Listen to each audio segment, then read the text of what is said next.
Right, how's it going, everyone? Welcome back to Rads. Welcome to another stream. Obviously, not all that often we do this. We've done them throughout the internationals this year. We did a preview at the start of the season, and this is, of course, the opposite. It's a season review. It's been one hell of a season, and we would have said in that review, I think we were quite optimistic. Of course, I'm joined by Elliot. How you doing, Elliot? I'm good, thank you. How about yourself? I'm good. Of course, you were on that preview, and we were pretty optimistic. I seem to remember. I don't think any of us thought it was going to go quite like it did. Obviously, for all the right reasons.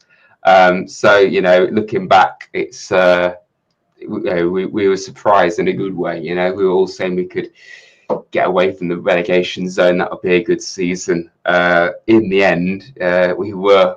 We're not even thinking about it at all, were we? We were polar opposite, fighting for European football, but we all know it kind of unravelled at the end. But there's lots of things we can talk about in this stream. It's myself and Elliot. Today we were meant to have Molly, for anyone wondering. I'd normally have another guest, but she couldn't do it at the last minute. But I'm sure there's plenty of topics we can talk about, and please, of course, everyone watching, get your comments in, because that will obviously give us plenty of things as well that we can discuss, and just what you think really of the season as well. It's obviously important for these streams, audience interaction and all that. But Elliot, obviously, season's over now. I think it's probably a welcome break, really. What do you think of it all? Is this just an overview? How you're feeling in like the immediate aftermath of it all? Well, it was certainly better than last season, wasn't it? Yes. Yeah, no doubt about it. Yeah. Yeah, I've personally just really enjoyed the ride. I mean, Champions League would have been nice, but like Conference League, if anyone offered you that like the start of the season, and also the semi-finals of the FA Cup, beating the likes of Manchester City, Arsenal, Tottenham, all the big six cartel along the way, yeah, I've loved it. Yeah. It's been quite surreal, really, hasn't it? I don't think anyone thought would do any of the things we did this season. I mean, I know in previous seasons we had beaten Man United, we'd beaten, we drew Man City, which felt like a win, at the time. We've got some big results. But I think in the context of when we got them this season, to actually be, fighting against these teams, it made it extra special, really, didn't it? And I think one thing I wanted to talk about in this show was the impact of Nuno. Like obviously the whole squad have played their part. They're the ones that have gone and got the results. But a lot of the lads say, it was pre-season when things started to click, and I think it was evident. Actually, you saw there was a definite good vibe when we went to that training camp in Spain, and I think it just kind of set us up to do really well. And Nuno got his ideas across and all that. But Elliot, are you surprised by how Nuno did this season? Were you expecting him to come good, or did you think it might be, one that might not work out in time? I thought we would be a very surprised team because, as you said, the pre-season were actually very good. I mean, the win at Olympiacos really stood out for me. So, I mean, there was all this like the lazy journos and pundits like all had us like to be relegated just because of what happened the season before that. So I thought we'd be a surprise package, but I didn't think we'd end up seventh. Yeah, I mean, like, just how impressed have you been with Nuno as a manager as well? Because obviously, people were critical of him last season. I think rightly so. He had a few moments where it didn't really work, but there was obviously a lot going against him as well. But this season, it just seemed to click, hasn't it? Well, obviously, of course, there are things to improve. Like he would say himself, he wants to improve next season as well. You're right. Last season was very turgid, but as you know, we had very absurd decisions go our way, from the referees to fabricate a relegation battle. We did kind of feel like that as well in September, with Fulham's penalty, and we didn't get the penalty, and then the Brighton away game as well, where they just decided to send off Morgan and Nuno. It looked as if it was going to happen again, where the bottom three was so bad that they were going to have to pick on somebody in 16th and 17th. But then we just shut up the table with some really crucial and important wins. So I think Nuno pre-season, it was absolutely fantastic. Just a shame two of our midfielders as well, Sangari and Danilo, stopped due to injury. So in a nutshell, I've really enjoyed what Nuno's brought to this club, but naturally, of course, things can always improve, and I hope it does. Yeah, definitely. You make a good point there, actually, about Danilo and obviously Sangara. We saw in pre-season they were doing all right. They were looking quite lively, and then on day one, I mean, that was the starting midfield against Bournemouth, wasn't it, on that first game? And then within 8 minutes, it was broken up with that awful injury that Danilo had, and it worked out all right in the end, of course, with Dominguez stepping up and Yatesy still playing his part. Ward-Prowse in the first half of the season as well. So, the fact that we had something like that happen on day one and we still managed to pull through, well, not just pull through, but, massively overachieve, it's incredible, really. I'll just go through a few comments. We had Tom in the chat. Evening, Tom. Owen, welcome. Hello, David and Elliot. Hello, Owen. Good evening, chaps. I think we had a great season, says Mon, or Mom. Yeah. I agree. Absolutely. We had an amazing season, and we're going to talk about it a bit more in this show. Dom, of course, in the chat, giving them teams for Faroe Islands and Moldova. Of course, talking about the Conference League, obviously. Which, I mean, like you said, who the hell thought we'd be talking about this? Who we're going to play next season in Europe. I mean, we may as well just talk about that for this, right now. Has it sunk in yet that we're going to be playing European games at the City Ground next season? Yeah, I think it has. I mean, I was very young the last time we hit Europe, so it would be nice. Speaking of what DJ Dom has just said about Faroe Islands and Moldova, etc., I'd actually really like to go to one of those away games and just experience it, just what it could be like. I'm just imagining it being like the start of the Borat movie. But I'm very much looking forward to it, and we can go far in this tournament. Obviously, of course, we never know regarding these playoffs, but let's just take it very, very seriously. But I'm really looking forward to a European season. Yeah.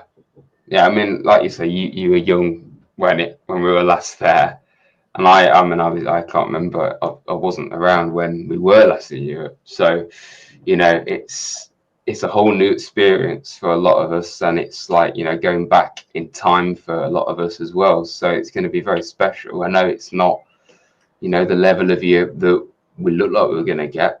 The Champions League would have been very special, but maybe I think it might be a blessing for all we know, because we could go quite far in the Conference League. Yeah, and also if you imagine us win it, can you imagine our rivals crying through jealous tears, going, "Oh, it's a Mickey Mouse Cup anyway"? No, it's an actual trophy.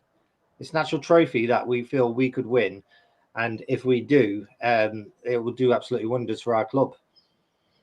Yeah, no, I saw people, taking the mick out of the Conference League because Chelsea won, and they're saying, why Chelsea at that level? And of course, everyone knew from the start they were miles clear of everyone in that tournament, besides a handful of competitors. But they beat Betis comfortably in the end. But I think the Conference League, it showed the years before what it's all about, with Roma and Olympiacos and West Ham winning it. it meant everything to those three. And like you say, it would mean everything to us if we won the Conference League. To have a European run, even if you're playing, lesser sides. And obviously we're not Chelsea level really, so we're not going to be like miles clear of everyone. So, but I think we should still be one of the best teams in it, really. Things we're talking about it, I've actually got the projected pots here. I'm not 100% sure this is right because I've seen quite a few different versions of this. So it might be wrong, so don't quote me on this, but this is just what I've seen. And I think the teams on the right are the ones that we may get in the playoff. So as you can tell, pretty obscure besides the likes of Strasbourg and AEK Athens, which would be an interesting game, wouldn't it, for Maranakis if we got them. Is anyone there that takes your fancy, Elliot, that you'd like to see us face, or do you not really care? I do actually know some of these teams because they've drained my Betfair balance over the years. So I do actually recognise some of these teams that I mentioned. And obviously, of course, the reason we're quite lower down there is because we've not played European football in years, where the likes of Rapid Vienna have. But if I was to have a look at these. Obviously, of course, in an ideal world, it would be Fredrikstad FK because obviously, of course, they're quite low, and I'm fairly sure Fredrikstad is in Skyrim, the video game. So it's something I'm very much looking forward to these playoffs. So in an ideal world, let's have the lowest possible team we can play. Yeah, in the playoff, definitely you want somebody who you are pretty sure you're going to beat. And obviously in the actual thing, you are still going to face a couple of, several, good level sides. I mean, Florentino have got to 2 finals out of the 4 years it's been a thing. So, they're definitely write-offs. AZ were in the Europa League this season. This team, third down, they got to the semi-finals. So, Besiktas would be a huge team if we got them. So, there are big teams there. Obviously, it's not Champions League level, but I think it's probably it's a nice starting point for us, really. Like, even if we did drop off, and I've seen people say this, recently, if we had a surge and got Conference League, we'd obviously be talking very differently. And I know that didn't happen, but, I think you've still got to remember where we were. And, would the Champions League be too much for us? Probably yes. But yeah, I don't really mind at all who we get. I just hope we get a decent team in the playoff, ideally. Obviously, as Tom already mentioned in the chat, somebody from the Faroe Islands would be quite a good vibe, really. We've got Laquan in the chat. Welcome, Laquan. We can hold our heads up as Forest fans. Come so far since we got promoted to the promised lands, onward and upwards. Absolutely. I couldn't have said it better myself there. Mark saying, my favourite Frank Clark memory was changing the chant from cheerio, cheerio to au revoir, au revoir. Yeah, well, I'm sure we're going to get something like that next season when we've got, of course, teams from abroad coming over here. I mean, I have been to a European game before, not for Forest. I went behind the enemy lines. I went to a Conference League game actually for Leicester, only because I got invited, not out of choice. And that was a good atmosphere, dare I say. But it would be a whole new level, of course, at the City Ground to experience European football, of course. And you know what? In our stadium, is that possible? I know, yeah. I mean, that was in the promotion season for Forest. So I remember we had Swansea the weekend, and that game was in the week, and it was nice to go back home and see us win 5-1 against them on that day. And you know what, Bings are talking about next season, just looking ahead to it, there's already been a lot of talk about what we need to do in the transfer window. And again, I'm going to get another nice graphic up because I already made it for another video. That's the wrong one. That's the right one. this is the current squad, obviously. We all know it's done wonders for us. I'm not going to try and criticise it because it's given us the opportunity to play in Europe. But we know full well that it does need a bit of work doing to it. You know, up top, I think at fullback, it's probably going to be needed. Out wide, I think you could probably get someone stronger there as well, really. And you know, we've already seen a fair few rumours flying about. Do you follow all of what I just said earlier? Is there any one in particular we should be going for? Anywhere in particular? Definitely striker 100%, but I'm also in that camp of I don't really care who we sign. We could sign a player called Derby Coutinho for all we care. I just want them to really, just really get on board with what Nuno's doing and provide, and just be a good player for us. That's all I need. So I don't care who we sign as long as we sign somebody. But in an ideal world, if I was to say, I would kind of like like obviously, of course, we're always going for the South American route. I would kind of like a Murillo, Danilo type player coming in, but as a striker option, like the next Ronaldo potentially. That would be brilliant. Yeah, wonder kid from Portugal. Yeah, well, I wouldn't mind that. I mean, we tried it with Rodrigo Ribeiro. That didn't really work. And to be fair, he didn't really get a chance, did he? Sousa was actually one of the best players in the Argentinian league when he was playing there. But you used to see the gap between Argentinian football and the Premier League. It's advanced. If like Ramon Sousa was the best player in the league, like Sousa was great. I did enjoy his appearances when he came on, but I don't think Nuno trusts him. No, it was a funny one, really, wasn't it? With Sousa, you know, I think there was signs of promise there with him. I think when he played in the cups, you know, he got a couple of goals for us. He scored against Brighton, against Luton as well in the cup, against Exeter. So he did all right in the FA Cup. And you know, he never got a serious chance in the league. I think the only game that he started was against Everton when we won at Goodison, of course. And I thought he looked pretty lively in that game. So maybe he was harshly treated, but maybe most likely Nuno saw something that we didn't, and it's probably that he wasn't at the level that we needed. And there's been obviously a lot of criticism about Sousa and Jota not being the level of, you know, Carlo Anthony, but I think Jota's done all right for us. You know, he's had a number of good games for us. I think obviously games where he's not been great, but he wasn't going to be the level of Hudson-Odoi or Alanga, was he? Do you agree with that on them too? Because I think people are pretty mixed with those two, aren't they?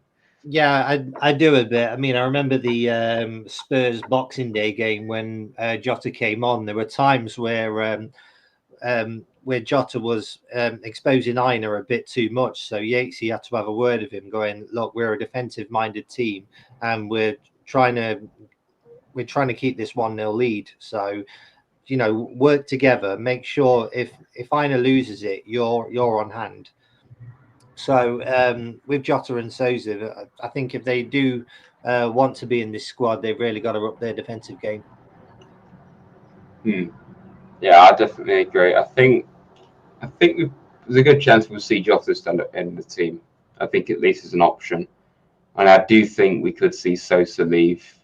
You know, maybe go back to South America. I could see that happen because, you know, probably for his sake, he probably wants to go and play some football, really, doesn't he? Maybe he's not settled for all we know because, you know, it's a completely different culture for him. I think it's probably been quite a difficult transition for him. It's got a couple of comments. Dom asking here, good question actually. Who's the hidden hero from this season? Unsung hero sort of player. It's got to be Domi. Well, Dominguez. I was about to say that. Yeah. I think Dominguez. His heat map's extraordinary. So definitely him. When he doesn't perform, it's basically because we're trying to replace him with either Alanga or Hudson-Odoi. He's not a winger; he's a midfielder. Yeah, that's true. Yeah, I mean, we did force him to play out wide quite a lot this season, even when we had a winger available. And even if that was just Jota or Sosa, there was times where it was a bit strange not to see those in the team. Maybe, you know, playing your strongest players is probably what we're thinking of, and he can play there, but it's not his natural role. And I think it allows us to be more defensive, doesn't it? You know, in that kind of shape. We saw at Anfield, we did that, and we saw, you know, Dominguez out wide, and on that day it worked incredibly well. So, you know, we can't be. I'm not totally against it, but I do think, especially when he's having to play out of position, and he's done so well. You know, he doesn't really start running, does he? He's just such a good workhorse, and there's so much to like about him. So, you know, I've seen a little bit of talk of, are we going to sell Dominguez? But I really hope not. I really hope we keep him. I really hope we don't either. No, I think he's been a very underrated player for us. Just a mention to Martin becoming a member. Thank you very much, Martin. Appreciate that, mate. Been on the vlogs many times this season and last season as well. So thanks very much for that. If you do want to become a member, anyone, then of course the link's just below where it says join, and or also here, hit the like button. Please do that as well, everyone. If you could just take a second to do that, that'll be huge for the channel. We are linked with some Brazilian attacker and defender. Yeah, I've seen we've been linked with, I think his name's Igor Jesus from Corinthians, I believe. I think we were linked with him in the January transfer window. I've seen a report just today that we're linked with him as well. And I saw earlier we were linked with another Brazilian. I'm not going to take them too seriously right now because it's obviously very early days. But when the window actually opens, I mean, it opens on Sunday, doesn't it? So, you know, maybe we can take it seriously then and see what's, you know, maybe we can think about, okay, are they actually going to come into the team and make a difference? Because, you know, most of it ends up just being paper talk, really, doesn't it? So we're talking a lot about next season, but let's just go back to this season for a moment, because we mentioned the Liverpool game there, and, you know, a lot of key moments in the season. I was wanting to ask you, is there a moment that really stands out for you this season, Elliot, that's made you think, yeah, we can get Europe, or, you know, you were really impressed with the team? Yeah, it's basically a standout moment for you. That was obviously the Manchester City at home game. As soon as we went 1-0 up, you know, it was a really, really hot day.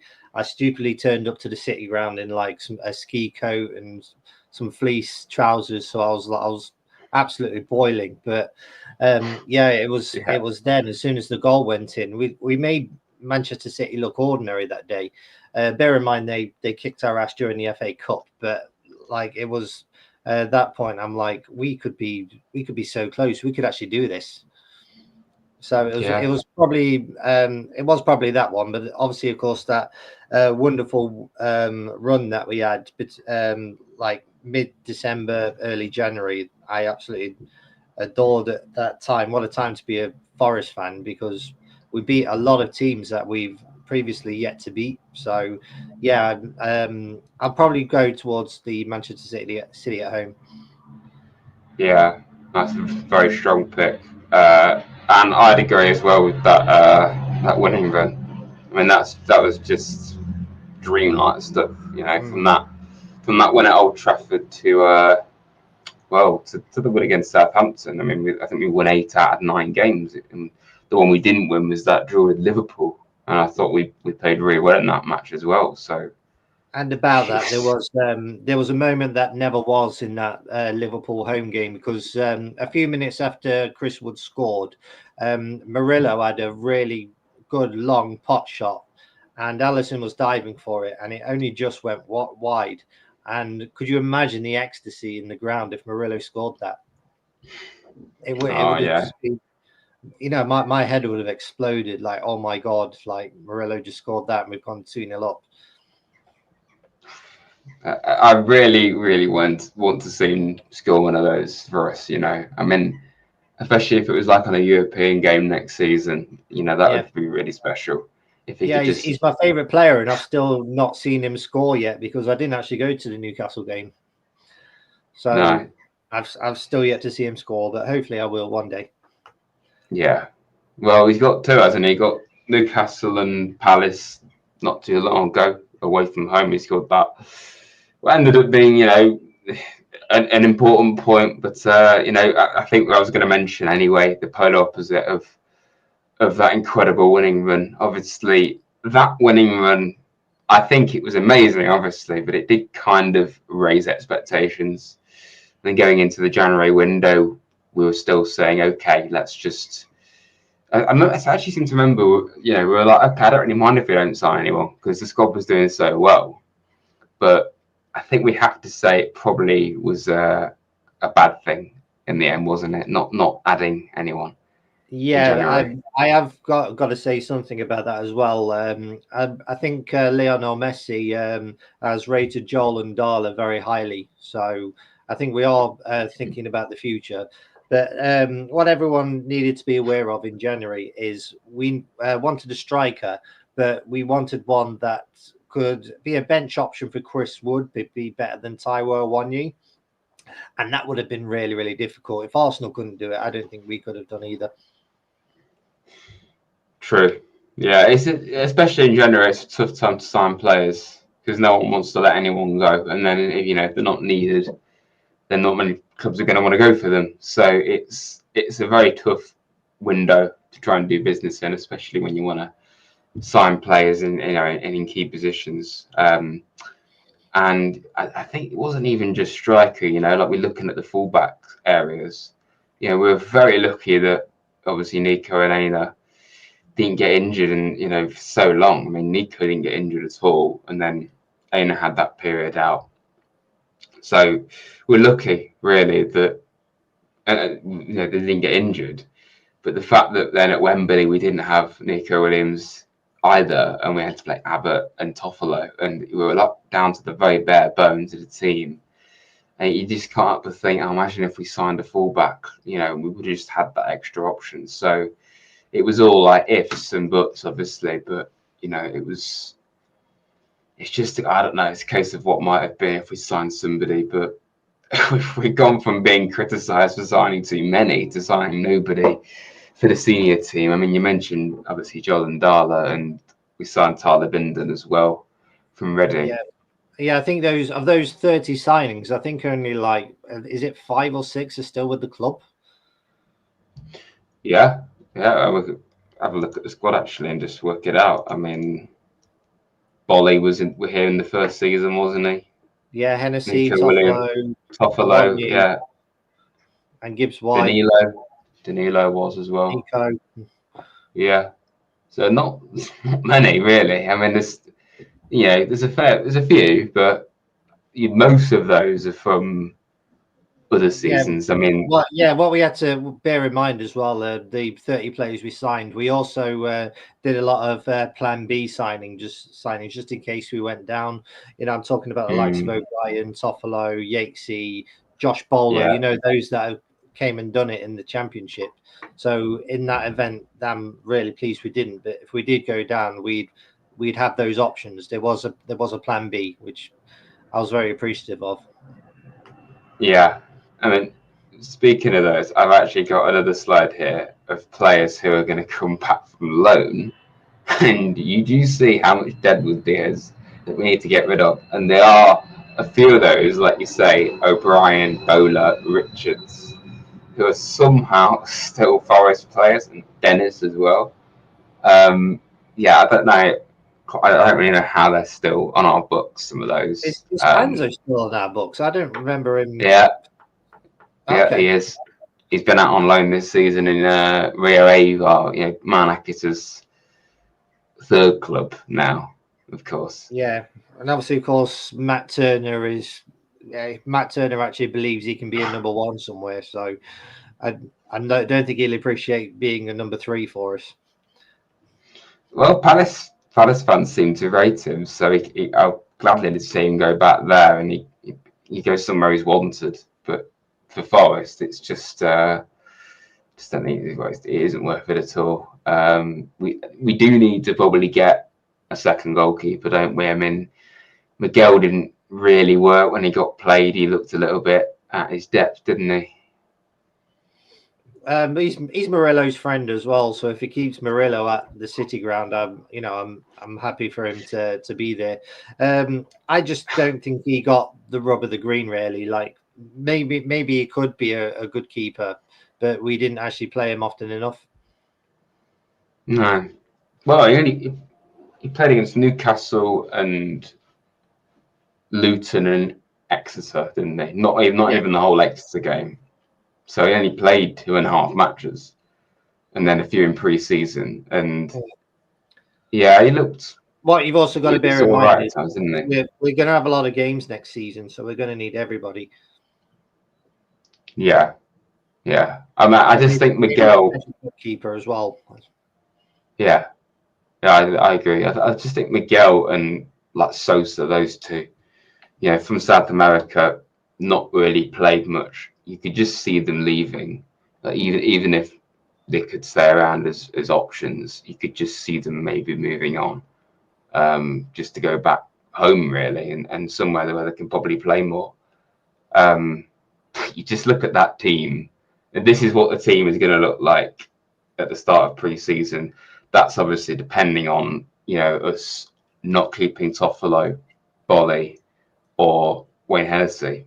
A player I've been impressed with as well is Moreira. I thought he did really well in some of the under-21s games, and you've also got to bear in mind he's a very young man. But I think the end of the season he'll go to the under-21s Euros, or is it World Cup? I'm not too sure. I think he is, yeah. So we have got decent backup for Aina, who will only get better. I know he's a very young man, but we have somebody there, which is great. Omar Richards, I'm still unsure about because I think he did all right pre-season, didn't he? And then he scored a goal like 2 minutes after first coming on. And I don't know how he's been at Marinakis' other clubs. So we could see a renaissance. You never know. Yeah, it'd be some story, wouldn't it? After 3 seasons, he finally comes in and plays the odd senior game. I mean, that would be I'll come back. I mean, that awful injury that he got was just bad luck, and that kind of set him up. You also don't get signed for Bayern Munich for nothing. You've got to be good to play for them. Yeah, it's I don't know. It's very frustrating signing because it could have been a good one, really, couldn't it? Like you say, if you've been signed at Bayern Munich, then you've got to have something about you. But I think if it was going to work, we probably would have kept him on last season and not bought in Moreno.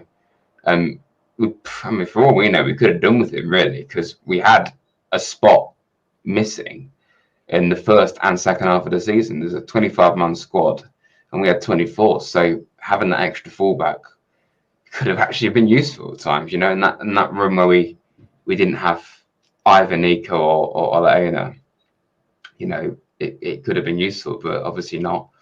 But I do think all those players coming back from loan, Tyler Binden, I'm excited to see what he can do. I really hope that we give him a good chance. David Carmo's one that I don't really know much about at all, but I think he does appear to be at quite a good level. But based off that, it's a good chance we won't even need to sign a centre-back if those two can be good enough. But, I'm Balotelli, but I think he's probably going to go. And then, Stamanik, I just think that's a very unlikely successful signing. And then the others that, like we say, they're players that are probably past it for us. Would you agree with that? Is there anyone there that you think, we should keep hold of them? I am leaning a bit towards Amadeus just because he's an Irish international, and I thought he was all right when he played for us, but I think it was a case of we'd let in too many set pieces. The Arsenal and Liverpool game last season came to mind when he partnered up with Murillo. I thought he did all right really in those games. So So yeah, potentially him, Tyler Biden. Yeah, again, I'm really looking forward to. But yeah, let's just Mr. Marinakis, get your checkbook out and let's sign some more players. Yeah, we need it. Obviously, after having a small squad and not signing anyone last time for the first team, that is, it's time to sign a few players again. We don't want to like do what we did in the first season, sort of thing. But I think have a window that we had last summer. Really, I think that sort of window where we sign, a decent amount, but nothing crazy, and it's quite considered. Because we brought in, if you look at the players who signed early, the likes of Anderson and Milenkovic, they're the only ones that have actually been crucial signings and crucial players when you think about it. Because the rest, like Marato and Sosa, Jota, they've been more like rotation, haven't they? So we had Milenkovic and Anderson in early. So I think if we can do something like that again, it's that's got to be a good thing for us. Anthony, how you doing, mate? Good morning, Rads. Yeah, of course you're from Australia. Is it Australia or New Zealand? I really hope. I forget which one it is. Other side of the world, I know that. But welcome, Anthony. So yeah, one thing I do need to ask actually is player. Looks like he's The frozen. season. Obviously, it was Milenkovic. Am I frozen? I think have you froze? Yeah, you froze for a minute. So yeah, I missed that. Oh, am I back now? Yeah, you're fine. Right. Okay. Yeah. Okay. So, what's your player of the season? Was my question. Is there anyone that obviously it was Milenkovic that got it? Do you agree with that? Is that who you would pick? Or and yeah, he was a lot of options. He was the player that I voted for. There was so many others. It was just so nice because last year we was all wondering whether Gibbs White or Murillo would get it, but there was just so many contenders this year. But it was pretty obvious because he's the signing of the season in the entire Premier League. You've got to put him as player of the season. He was just that rock that not only prevented a lot of set piece goals, which we were suffering a lot last season, but he was scoring them as well. So that's why I went for Milenkovic. Yeah, I mean, I think he scored 4 or 5 goals, didn't he, Milenkovic? So, if he could be so influential at the back and then, score the odd goal, it's everything you could want really in a centre back. You can't really ask for much more than that. So, there's so many players you could pick for player of the season, and I think they deserve it. But I do agree, and I think the vote ended up being correct. Milenkovic, if we didn't have him, how would it have gone? This is what we want as well. In fact, I'm hoping next season we have the same sort of scratching our head situation again with who could potentially be our player of the season. This is going to be a red hot take for me, but I think Ibrahim Sangare will be up there. I'm not saying he'll win it, but I think a lot of I've kind of got this gut feeling that he will be contender for player of the season next year. That's my red hot take. Yeah, I've seen a lot of people actually hype him up after the end of the season, and I am pleased actually that he had a good end to the season, because I think if he had just ended the season on the bench, I think we would have all been saying, okay, it's probably going to be just let's sell him and move him on. There's not really much hope. It's going to work now. So the fact that he came in and played those games and did very well, I thought, saying that he'd been out in the dark really, not like in the reserves, but not playing the role that he probably thought he was going to come in and play, and what we thought he'd do with the amount of money that we spent on him. It's also been rotten luck with. I'm sure malaria hurts. Losing all that weight as well. He's just been really unfortunate. But I really like Sangare. I've been having so many arguments over the years on the likes of Twitter and Facebook about him, going, he will come good for us. Look at how he did when we beat Newcastle on Boxing Day. He was so good that day, and I don't think we would have won without him. So I just hope he gets a good pre-season in him, and he could potentially get us fit and firing, ready for Europa, because we are going to need players with European experience as well. Yeah, well, he does. That's the thing. He does have European experience, obviously with PSV. In fact, the season we signed him, he was obviously still at PSV at the very start, and he was scoring goals in I think the Champions League. So he's got pedigree at that level, and I don't think many of us would have believed it based off how he's done and how it's gone so far for him. But we have seen flashes of him. Obviously, we saw Boxing Day last season. We saw that great performance, and then he got ill and that. So but just been unfortunate. I'd also like to address the Ryan Yates situation. I'm a big fan of Yates. Don't get me wrong, but what we've lacked over the seasons is the lack of depth coming off the bench. Yatesy is needed. There's no doubt whatsoever about that. But there are certain games where his dark arts just don't work. But when it does, he's unplayable. He gets a berth in the side, but because we've got so many cup games, because we've got so many European games, we are going to need everybody. So Yates does have a part to play, and I just hope it's with us. Yeah, I can't. I'd be amazed if he was to leave the club. I'm very sad because I mean anyone that doesn't like Ryan Yates, I just don't know. Don't know how he can't. It's not just because he's one of our own, it's what he's done for the club. Also, everyone forgets you don't have to start to still be man of the match. You can come on about in 60 minutes and still play roughly about 40, maybe 45 minutes of football. Yeah. Well, time. We need strength in depth, and I think Yatesy could be like a superstar for us at times, and potentially him playing the cup games. And I can hear an airplane. Yeah, I live on a flight path. It's not that I've got. Fair It's enough. just very warm in this room, so I had the window open. It's not very good for streaming, but just ignore that, everybody. I'm sure it's Nuno flying from a European country that we might go and visit next season. But yeah, next Nuno, but yeah, he's watching it on his phone, I'm sure. This one I mentioned actually, Anthony, donation. That's very generous of you. Thanks for your videos this season. Hoping the Kiwi boys get a chance and do well next season.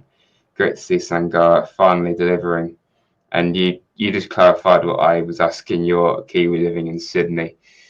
Yeah, I knew that. It's Nuno coming back from Brazil. Yeah, going for a scouting mission. Yeah, well, it wouldn't be a forest window if we weren't linked with somebody from Brazil, really, would it? You can just probably bet we probably will go for someone. Yeah. But we were talking about Sangara, of course, weren't we? And Yates. I do believe Sangara can come good next season. It's obviously going to be a big pre-season for him. He needs it. I think this is the thing. Last season, we saw he had a good pre-season. Then he got injured, and he couldn't get back in the team. And then obviously, I think it was injuries, really, wasn't it? It was like Hudson-Odoi missing, and then Taiwo and Wood having the old game out at the end of the season that's allowed him to come back in. And I mean, fair enough. He did well, I thought, in those games. I still think there's work for him to do, but there's a player there. And I do also agree with Yatesy as well. For I think the big thing people don't seem to remember is the European quota that you need to have homegrown players in your squad. So, we would be very stupid to let Yates go because we don't actually have enough to fill 4 players in that bracket. So I was that's my bad there. I don't think Yates is going to leave at all. I accidentally said. I think what I probably meant there was everybody has their part to play, and he will because obviously, of course, we got so many games, you will see Ryan Yates again, and he will probably be man of the match for one of these games as well. And hopefully, now here's a weird stat for you here. Ever since the song "If Yates Scores, We're in Trent," he hasn't actually scored a league goal at home since that chant got created. Has he not? No, he's scored a few cup games, but he's never scored at home in the league, which is like, he's been really unfortunate because obviously, of course, there were times where like Willy Bolly was offside, etc. But yeah, he's Well, been quite. that must have been since the championship then when that was created. I remember we sang it then.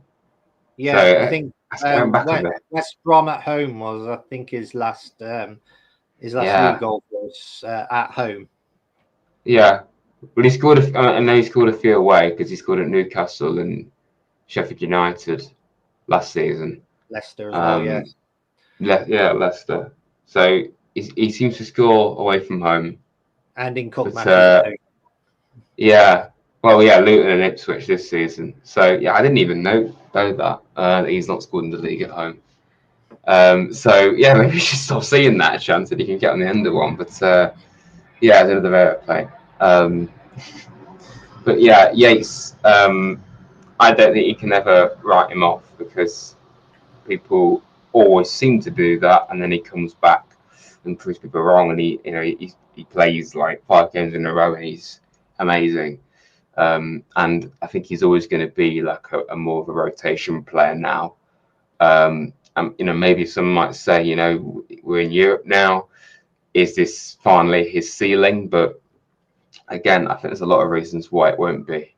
I guarantee you, Rads, that rotation is what we need next season because we've seen over the years the likes of Brighton, Burnley, Newcastle when they first got in the Champions League. They were all knackered halfway through the season because they've been playing so many games. We do actually need everybody, and not only that, we need to sign a few more. They will play, but it's just a case of like, give some players a rest and have like decent backups and potentially the chance to play the cup matches as well. So we are going to need to recruit. Yeah, well, like you say, we saw with Newcastle in that Champions League season, they had actually when we beat them at St James's Park that time, they had so many injuries during that period, and it clearly was because of all that extra football, in Europe, and it ended up getting knocked out as well. I also remember Spurs in the League Cup. They looked horrific. Like we, played them off the park 2-0, but they just came off. They just came off at full time, like absolutely knackered. So I just hope we're not victims of our own success here. Yeah, it is a big thing that you've got to get right when you're in Europe, is having a big squad. I mean, Chelsea have like 3 starting 11s. I don't think we need that level, but you need depth. I mean, Chelsea this season, they basically in the group stages, they were playing genuinely a different team to the league. I don't even think Cole Palmer played until the knockout stages. So that we're not going to have that luxury of being able to drop that many players, and I don't think we should. But you do need the depth because there's a lot of extra games. I mean, just by going on a cup run this season and then going to extra time 3 times in penalties, we played not far off maximum games in the FA Cup and minutes. It was up there, and that took it out of us. Like, I do think if we hadn't have had that cup run, I think you might have done better in the league. I'm happy we had that run, obviously, because it was great to get to the semi-finals, but I think it probably took its toll.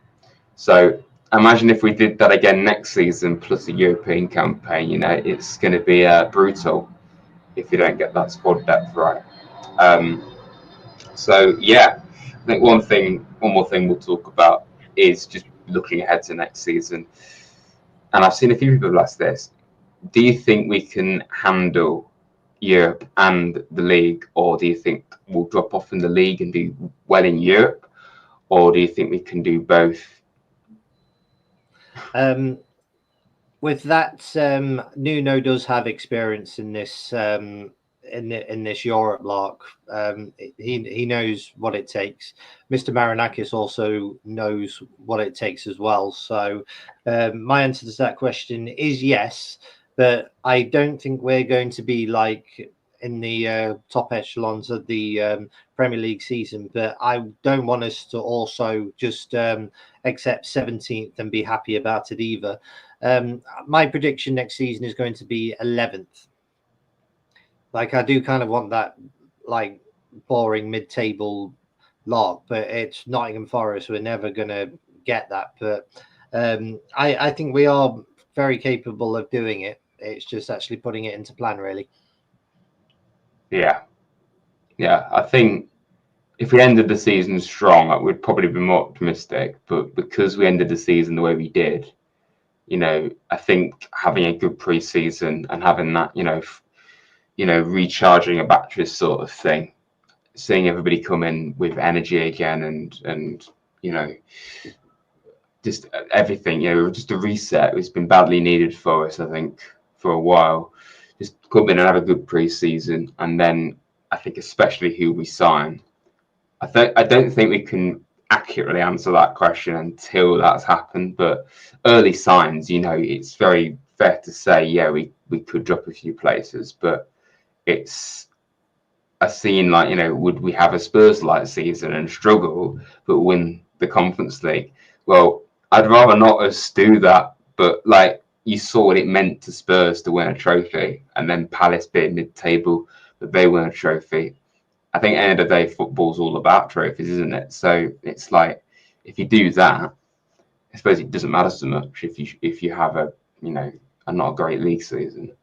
Yeah, exactly. I also don't want to hear the fact that like Leicester fans sing 30 years and you've won all, when actually that playoff trophy, that's the richest prize in the game, and we have won a trophy. So technically, it's been 3 years since the last time we got a trophy. But it no matter what trophy you get, it's still a trophy. It's a great thing to have, because we went absolutely years suffering in the Championship while everyone else was having fun. So doesn't matter what trophy it is, whether it's a playoff trophy, a Europa Conference trophy, or the Champions League. I'm very happy no matter what trophy we get. Yeah. I mean, I think it's crazy that we can have this conversation now about actually saying let's go and win stuff. But FA Cup semi-final, we got to the League Cup semi-finals a few years ago, so that's going back a bit. But last season, we proved it this season. Martin's come up with a good point here.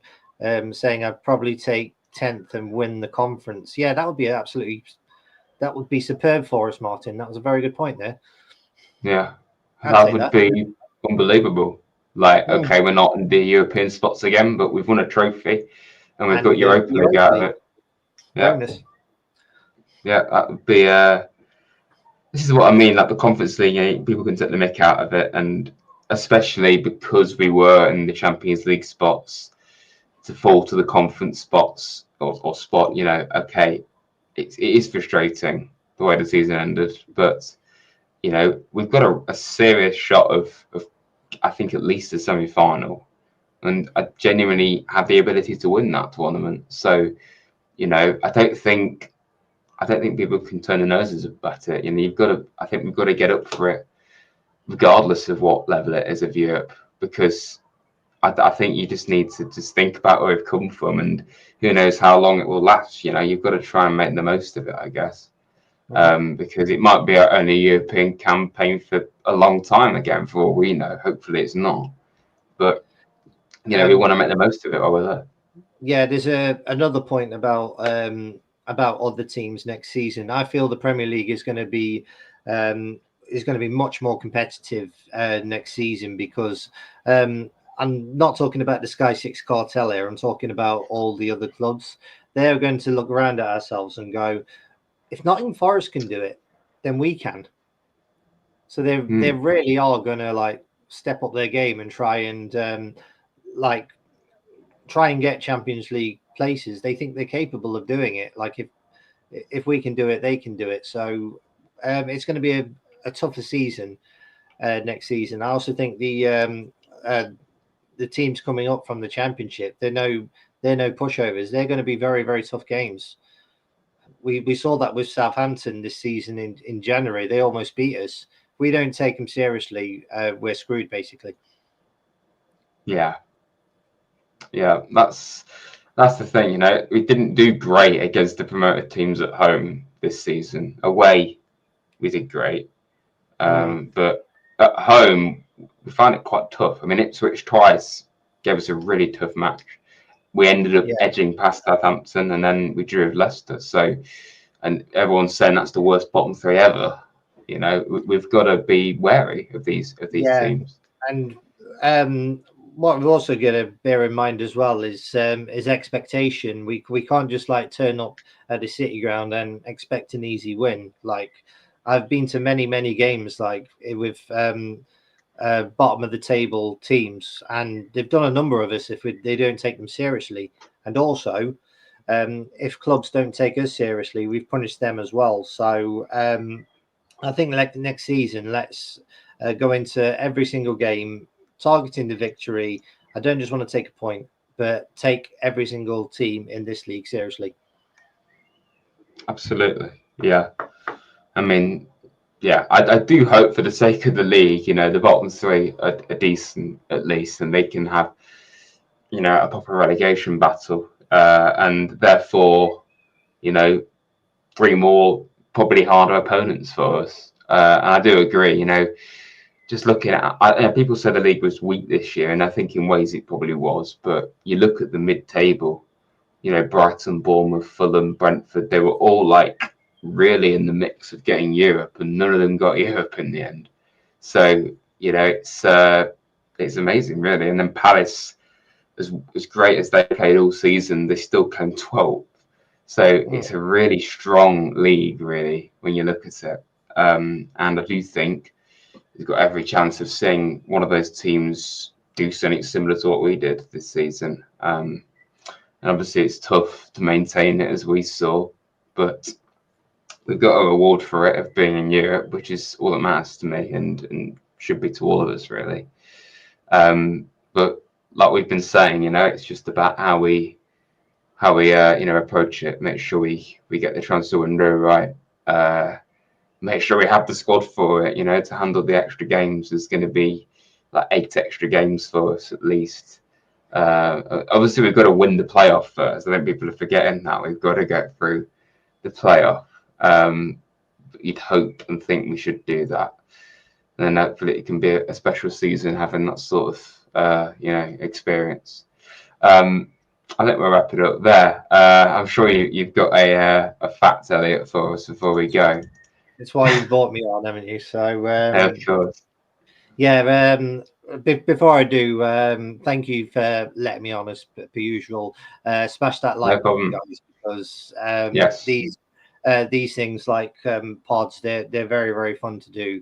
And for some reason, a lot of other Forest pods have let me on this season just because of the stuff I'm about to say. So here's mine. If you get bored, today's fact is that dinosaur erotica exists. Mainly, okay. you can go on Amazon and have a look at dinosaur erotica. And I saw a book called Taken by a T-Rex, which is about a cave woman getting seduced by a dinosaur. And it's 16 pages long. It's actually really, really funny. But yeah, it turns out this sort of thing exists. So yeah, if you get bored over the summer, have a little read of Taken by the T-Rex. Like and subscribe to Rads, everyone, for that sort of thing. Thank you, Elliot. Thank you for being here. I think it worked pretty well in the end, actually. We spoke about a lot of things in the hour. So thanks for being here, Elliot. And thank you, everyone, for watching this stream. There will be a stream, probably stream some of the pre-season matches over the summer. and probably do a preview again. So yeah, thanks for watching, everyone. Just a word, I've got a season montage coming out on Sunday, which is always good fun to put together, and I think it's worked out very well. So please watch that when it comes out, and also shout out to my dad's mate for supplying me with these European pennants. He just thought it would look good, because obviously we are now going to be playing Europe, by the way. I just thought I'd remind you. So thanks for that, Scott, if you're watching. And yeah, thank you everyone for watching. Thanks, Elliot, as well. And yeah, up the Reds.